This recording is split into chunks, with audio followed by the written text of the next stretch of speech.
وكده. المهم جرب شغل جديد، جرب انك ما تيأس، ما تستسلمش، جرب انك ما تقفش. يعني انا كتير بيسألني انا بيأس وبستسلم. خلي عندك يقين بربنا، توكل على ربنا، خد بكل الاسباب المتاحة اللي ربنا صنعها ليك وسيبها على الله، وربنا هينجحك. تمام. انت بس اعمل اللي عليك قصاد ربنا، اجتهد، صلي، اعبد ربنا، قرب من ربنا.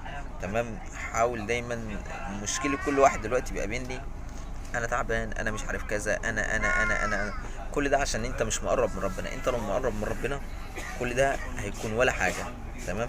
هو كل مشقتنا وتعبنا ان احنا بعاد عن ربنا. هو ربنا انا قلت في حلقة فاتت ان ربنا عامل جهاز كنترول جواك، ومجرد انك تبعد عنه انت بتدمر نفسك بنفسك، تدمير ذاتي. كأنك جايب آلة بعد 5 دقايق بتدوس على زرار بتدمر نفسك. تمام. فانت